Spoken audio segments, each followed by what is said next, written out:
And welcome to Trip to the Mound. We are the iBaseball Channel podcast. Roy Giovanoni, joined as always by Mike Lacoste. We are here on a lovely Monday morning out here at the iBaseball Channel studio, and there's been action aplenty over the weekend, and of course we're getting ready for today's matchup later with the Baltimore Orioles and the Royals. So starting there, let's talk a little bit about what you've seen over the weekend in those first two games between the two teams. Well, as you know, I was hampered by the power company.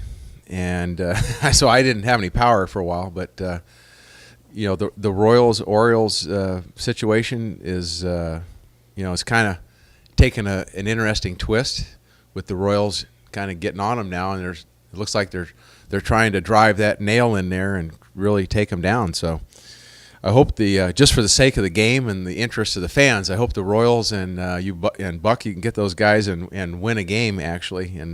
But you got to get a lead, man. You can't let these guys get the lead on you and go into the 7th or 8th inning because they make it tough on you.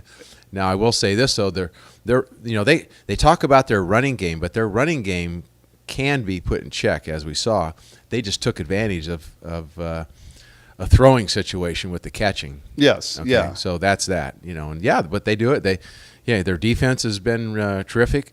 They got some guys that are they got 4 or 5 guys now are starting to hit the ball out of the ballpark. So they're very dangerous. The Royals, lucky Royals. Yeah, they've got. There's been all kinds of spins, with the. I'm sorry, but go ahead. There's been all kinds of little twists, but they keep coming out on top. Yeah, and that's what counts. Yeah, you look at statistics-wise, you look at both teams. They both have a handful of guys that are hitting over 300. Like, that stuff is pretty even. But where the game is seeming to be decided is in that 7, 8, and 9 innings, where, again, the losses are being attributed to the relievers on Baltimore's side. And on Kansas City's side, you're looking at Wade Davis, their 8th-inning specialist, coming in. He's got the first 2 wins of the series.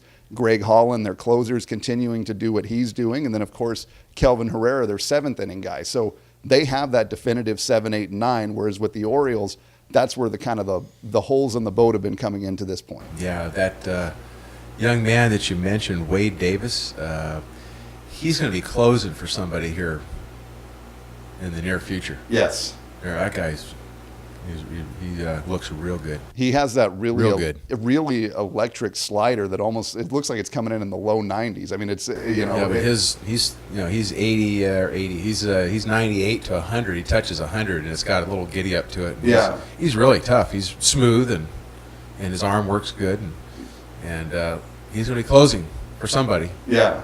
Soon. And to their advantage, one of the things that I read about is that manager Ned Yost, pitching coach Dave Island both said that what they did is down the stretch, they increased the usage out of these 3 guys leading towards the start of the postseason. Because as you can see, Wade Davis and Kelvin Herrera both threw 2 innings apiece on Friday. They both then turned around through another inning each on Saturday. They've had this kind of usage to where there's not as much panic when you're extending their innings out in this playoff scenario. If you're an Orioles fan, you should be concerned at this point. Well, and let's talk about, because Darren O'Day has been one of the guys where he's had a little bit of trouble out of the bullpen. And again, he's that noted submarine type style pitcher.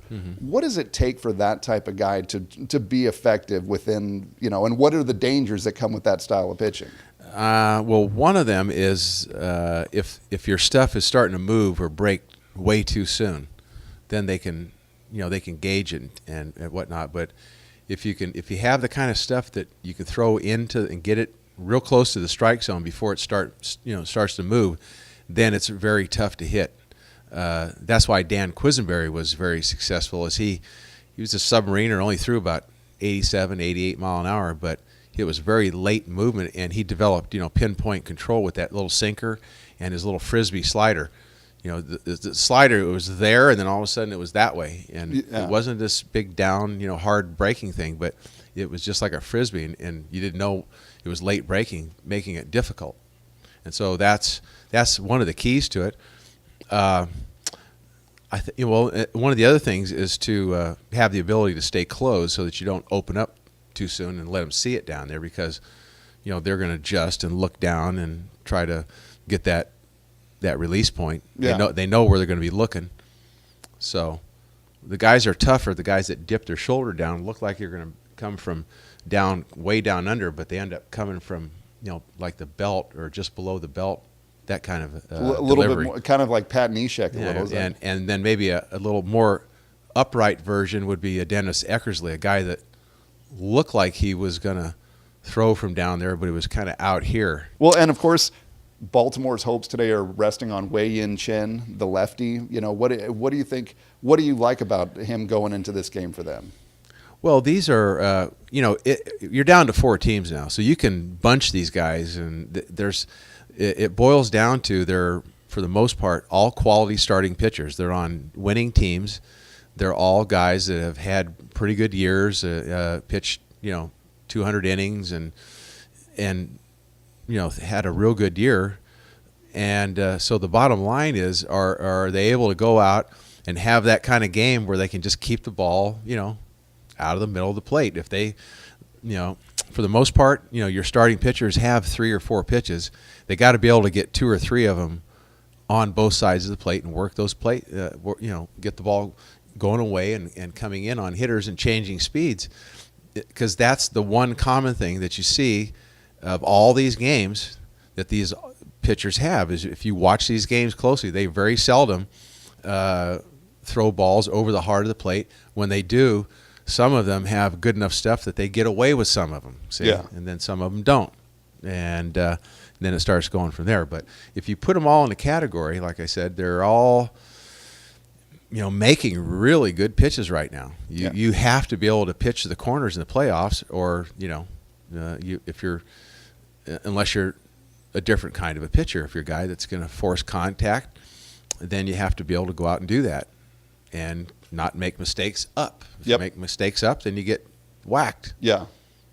So that it sounds simple, but really that's what it is. Yeah. And of course, one of the things, and this has been a kind of a noted pattern throughout the playoffs this year, is that Baltimore should now embrace their role as the underdog, because it seems like most teams that have gone into these series as the underdog gets a little bit of momentum in doing so. It's how Kansas City, the Giants have both got themselves to this point as being, I would say that they are the in trouble dog. At a point of no room for errors. Again, that scoop on the first base by Stephen Pierce in the last game, that was a dagger because it led to the floodgates opening. And it goes without saying. I mean, we've talked about it every time we've talked about the Royals now. Errors lead to those guys getting on base, and when you give them chances, the cat's out of the bag on that, because he may be exposed now. That was a bad play on that, and then he made a terrible throw on the one force out. They were lucky to get the out. Yes, he at was. home. Yes, that ball hit like 3 feet to the right in foul territory, and like 4 feet up the line. Yeah, that was a terrible throw and a great play by the catcher. At that exactly. point. Yeah, and just to keep the foot on the bag or on the home plate, to get the force out. But that is definitely a trouble spot over there, if you ask me. Yeah.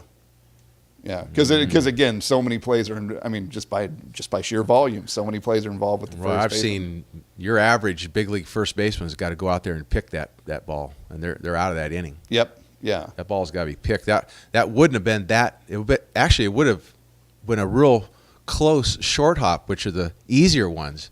Whereas he took it like he a catcher. Took back like he was going to take it on a big hop. Absolutely. But it was way too, in between. Yeah. And ate him up. Yeah. And to the other end of the spectrum, again, it's more of that outfield play from Kansas City, which is the reason that they're doing so well. Yeah, and then they're taking stuff away from you on top of that, which that's what good teams do. When they get you down, you gotta. This is the playoffs, man. You may not play tomorrow, so you gotta really go for the juggler.